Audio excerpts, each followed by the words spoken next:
What's up, everybody? Welcome back to Poppy and I's YouTube channel. Poppy's eating right now. That's what she was doing for the last couple of videos. We started filming around mealtime for her. So that's why she's not on my shoulder right now. And for the last video, I want to talk between you and I about the state of modern sports. Not really, less about style and all of that, but more for the blandness of the product. And what I mean by blandness is the oversaturation of advertisement. You see, we as a consumer, we've already been sold on a product by putting our eyes on the product, whether we're watching hockey, football, or whatever type of sport, racing. We didn't sign up to look at non-stop ads. And the honest truth well, maybe not true. I'm going to get it like, this is my opinion. You can agree with it, you can disagree with it. After all, I'm not stating this as a fact. This is my own opinion. If you have the need as a national professional league to need so many advertisements that they're littering the playing surface, you're spending too much money as a league. To me, when I see ads on the front of a helmet, on the forehead of a helmet, that's stupid looking. I don't watch the NHL to see a fat Toyota logo slapped on the side of the helmet. To me, the uniform is sacred. Okay? If I'm seeing an ad on the jersey, on the helmets, even anywhere on the uniform, that tells me that league is poor as hell. Okay, that's poor league behavior. Okay? That's something for the Euro leagues and KHL where they have like 3 fans in the stands. But for the NHL and even collegiate hockey, there should be no ads on the uniform. None. And I know those who know me as a substitute goalie, I do run ads on my jersey. Lo and behold, that's the YouTube channel. I put ads on my main substitute jersey. Why? Because that's for me to advertise my YouTube channel. There's nowhere for me to add on the walls of the ice to my YouTube channel. I just don't have that. We don't make that type of money here. We got 30 subscribers right now just making this video. But I'm not the NHL. I don't play in the NHL. So people running their YouTube channel, people running their Instagram tags on their uniforms in beer league, that's cool. That's great. That's the way to get exposure. I don't need the NHL to shine a Toyota logo to tell me to buy a Toyota. Okay? And I'm saying I'm picking on that because I'm a Flyers fan. That's what I like, and that's what they run on their helmets. NASCAR is the perfect place to run Toyota. But you don't need fat Toyota logos everywhere on the boards and stuff or the walls to tell me to buy a Toyota in NASCAR. All you gotta do is win the damn race. Right? Something that we used to call race on Sunday, buy on Monday. It's a concept that's been completely forgotten. Also, side note, NASCAR, you're not Formula 1s. Get rid of them stupid 1-lug nut rims. Go back to 5 like a normal car runs. Go back to running a stick shift because that's what real stock cars run. And stop being freaking stupid with your car owners. And that's coming from a fan. I love NASCAR just based off the voice. But I don't like the modern product. Same as, I know I'm not skilled enough to make a complaint on what goalie coaches should and should not do. But I will tell you this. I've recently played alongside a goalie coach, modern goalie coach, and they've had me and the other goalies hold the post standing up. So And what I mean by standing up, let me adjust this camera real quick. This is gonna be like first a demonstration.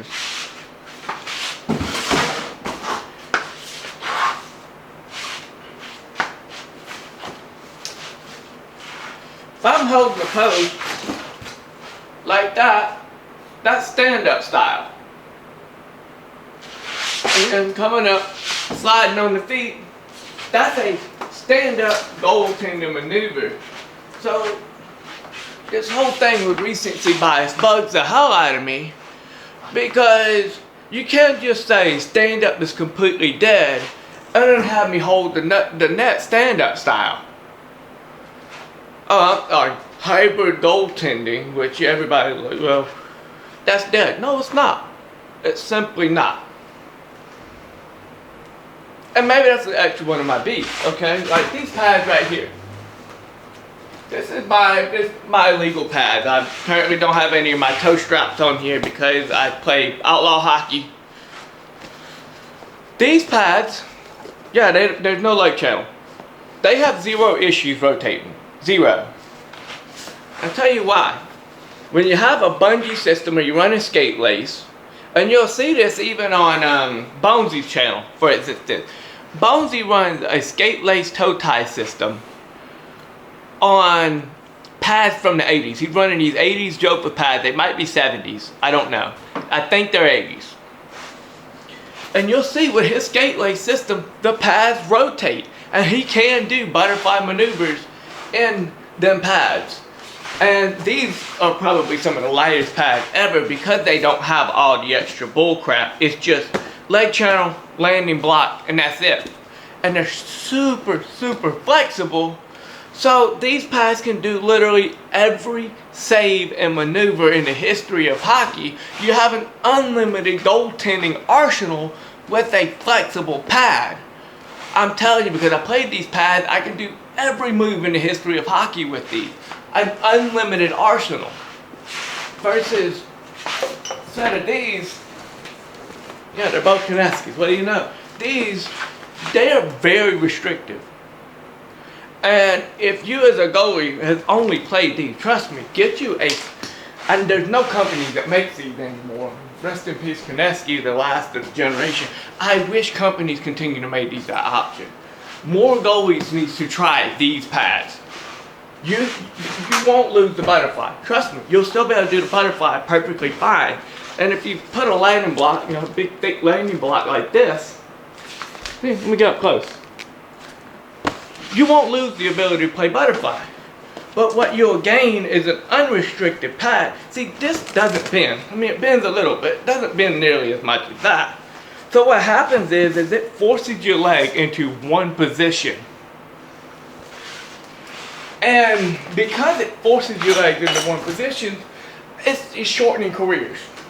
I can promise you it's shortening careers. I wore those pads one time on the ice. I got done, my hips hurt like hell. I've been playing since I was 7 years old. I come from a roller background, that's why I play stand-up. My hips have never hurt as bad as they did when I wore those pads. And I can tell you, from experience, with old becoming new, the block pads are going to disappear at some point. We're going to go back to flexible pads. And these are not heavy. These are not heavy. These have a memory foam internal. This is synthetic leather. It doesn't absorb water. It's certainly not a set like these. Oh, that's basically like wearing a couch on your legs. But you can tell there's flex. Now, I'm not saying that goaltending should go back to pure kick saves, combination saves. No. I will definitely say the half butterfly has a much better place in the arsenal than the full butterfly, simply because of the larger coverage to one side. I really only feel like the full butterfly should be reserved for when you lose the puck. Or really and truly, depending on your hip flexibility, running the full stand-up where your legs are closed together. Let me back up just a little bit. When you close your legs together and get compact, that might be better if you don't have a wide flare and your flare is about as wide as you stand it up. just so you can cover up this top part of the net. You get your shoulders below, compact, get your glove down. And I have, because my flare isn't as good as some people's, I have stopped screens like that. Or, depending on the direction of the screen, if I'm losing the puck through the screen, or if I know I'm going to lose the puck, I'll have butterfly to that side. That's been a good blessing for me too. You play and use the body you have, not the body you want. You can make more saves. Now, am I a credible source to actually be saying that? No, I'm a beer league goalie. I've never played any form of professional league. I've never been paid to play. That's just how I felt from my experience of playing the game. You play with the body you have.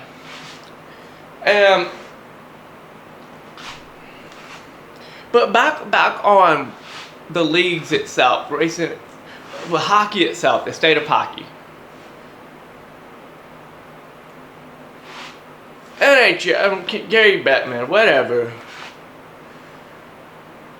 If you need to put sponsors, so many sponsors that you're getting sponsors on the ice, taking off the Stanley Cup logo off the ice from the Stanley Cup playoffs.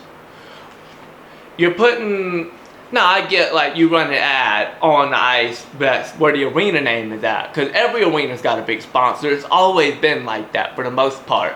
Dating all the way back when hockey was founded in the Victorian era, you've always had some type of product sponsor. I'm not telling getting away ads completely. In fact, that's part of the experience. You go look at the scoreboard, and hanging below the scoreboard, there's a Coke ad, there's a Budweiser ad, and a couple of others. Like, that's cool. I'm not saying make the walls completely white.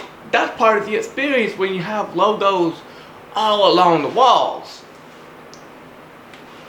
But at the same time, the monopolization of hockey products, where you have CCM and Bauer that owns everything,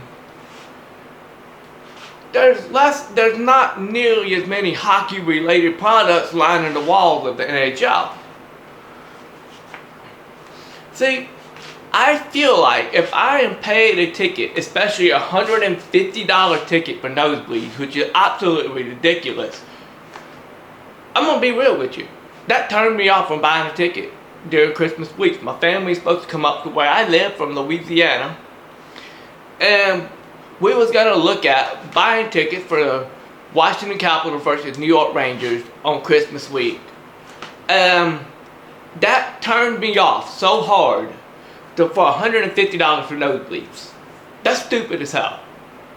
That shows no respect to the fans, especially in this economy. That's no respect to my money. If I'm paying $150 for a ticket, it's triple digits, $150.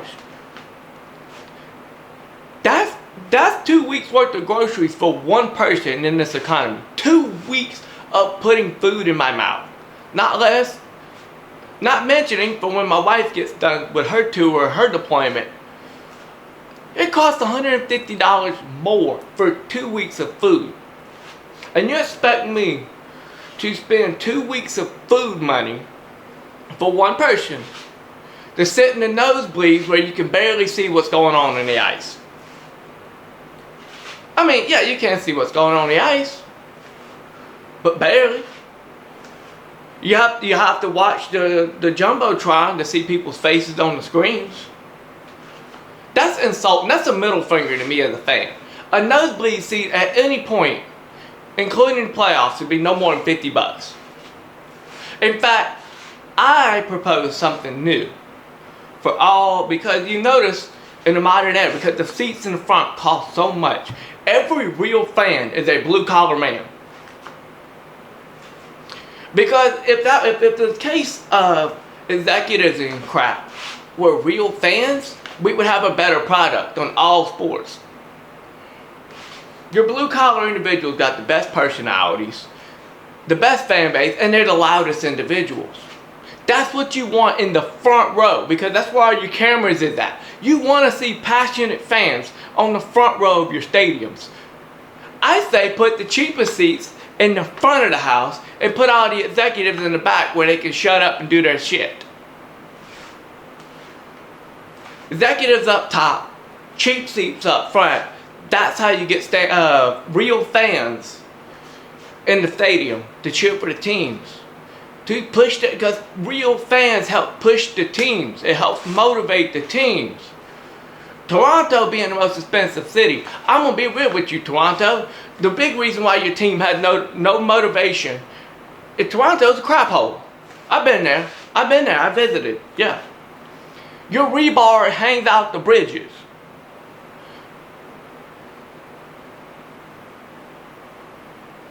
Yeah.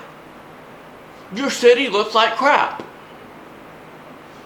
Okay, but you expect, and then you have the nerve to microscope your players. And then wonder why you can't win. Your players need to be able to breathe and evaluate themselves without the harshest criticism known to man. Edmonton, you're no better. You have a goalie. Obviously Skinner ain't that bad of a goalie. If you guys are getting through the playoffs and getting to the finals twice in a row. Twice in a row you guys been to the finals. So obviously Skinner is not that bad. So why are y'all sending death threats to his family last year for the playoffs? This last playoffs, you sent death threats to his family. Oh, and then they wonder why you don't win a cup. You know what Gretzky? You know why Gretzky, Mark Messier, and Coco got 4 cups in a row? Because y'all didn't act like freaking degenerates to your own team. So the league in its modern era has a responsibility to put more passionate fans to the front of the house. But at the same time, the fans have a responsibility to not be pieces of crap. It is a game after all. You're watching these people play a game for a living. At the same time, nobody should be making millions of dollars playing the game. The difference between the passionate players of yesteryear, where you have more passion, you have more action on the ice.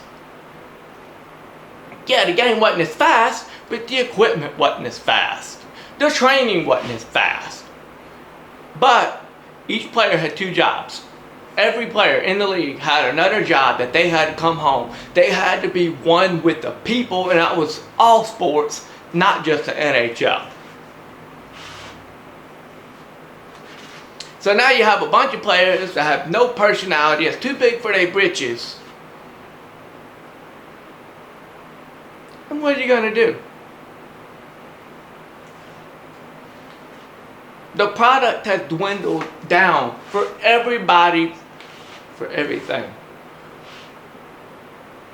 Sports put your real fans up front. Figure out how to lower your prices. I don't want to pay $10, $15 for a beer. That's fucking wrong. Okay? I want to be able to go to a game, pay $50, and have a Budweiser and a burger for around $20 extra. I can live with that. Budweiser burger and fries for $20, and I think we can make do with that. $70 experience. And you dang well know that we can make that happen. That's the other problem I have. Everything cheaped out. And this is a side rant. Everything cheaped out. Oh, things aren't made to last. Well, we're too expensive to make that last. We was able to do it in 1910 when you had 16 families having to live with each other. Okay? We can do that today. You just don't want to. We don't want to set up the economy where people can have long-lasting things and a good, entertaining product. Why I propose a new league. Let's remake the WHL. Let's do old-timey rules. Go from there. I propose making the WHL and making a real league that's not poor people league, that don't have sponsors on the forehead and on the side of the helmets and on the jerseys. Jerseys are untouched. The only ad on the ice is for the arena itself. And no more fake ads on the walls on TV. That's ridiculous. That's poor league behavior. But anyway, this is just a small rant on the state of sports. Comment below, what do you think? Do you think my opinion sucks? Do you like my opinion? What is your own opinion? Like, subscribe. God bless y'all.